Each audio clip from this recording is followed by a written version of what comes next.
Pokok pemikiran Zhuangzi.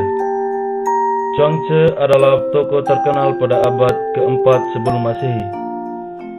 Menurut Sima Qian, sejarawan dari dinasti Han, Zhuangzi lahir pada periode perang antara negara pada tahun 403 sampai 221 sebelum Masehi, satu abad setelah kematian Konfusius.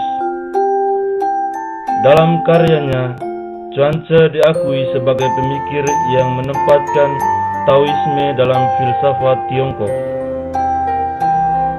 Filsafat Zhuangzi yang beraliran Tao berkembang dalam konteks ketiga sekolah adalah sebagai berikut. Pertama, Zhuangzi menekankan relativisme, ide dan pemahaman konvensional yang menjadi dasar penilaian atau perbedaan.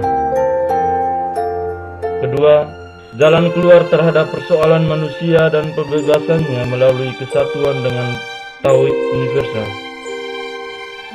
Tiga, politik bukanlah hal yang perlu dibicarakan. Kemudian pokok persoalan filosofis Zhuangzi. Pertama, kodrat realitas.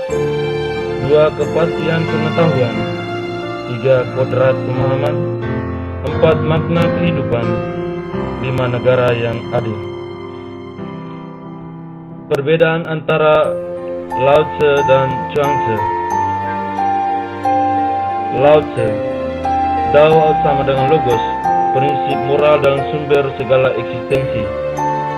Air sebagai simbol Tao, sebagai kekuatan yang kekal dan selalu mencari tempat terendah.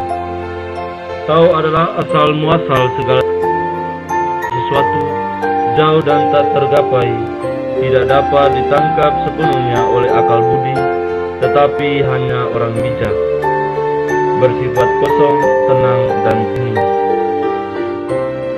Menurut Zhuangzi, Tao tak terbatas oleh apapun, melampaui segala prinsip moral. Laut yang luas dan dahsyat sebagai simbol Tao. Tao selalu aktif dan menjadi.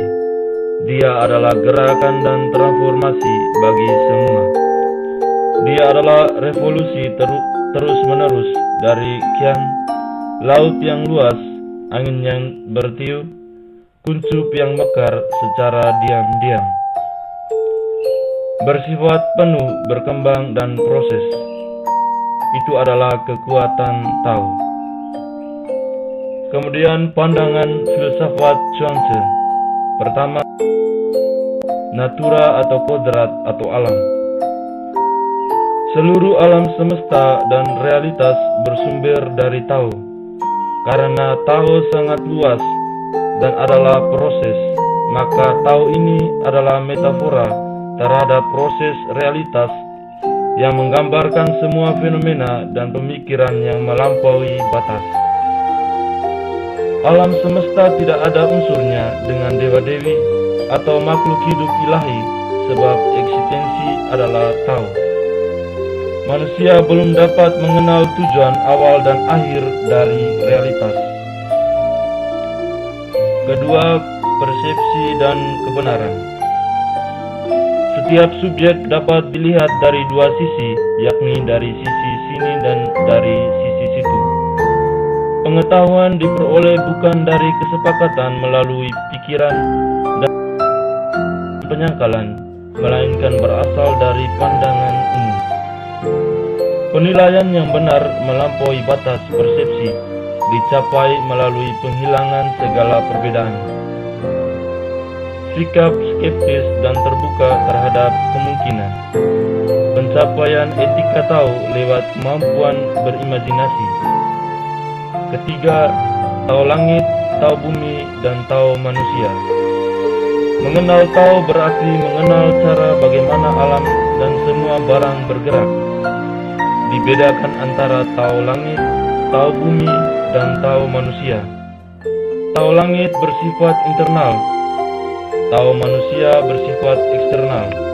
Sedangkan Tao bumi merupakan tempat berinteraksinya Tao langit dan Tao manusia. Tiap individu memiliki Tao yang berbeda satu dengan lainnya. Karena itu diperlakukan dengan cara yang unik untuk masing-masing individu. Terima kasih oleh Frater Romanus Arianto Nama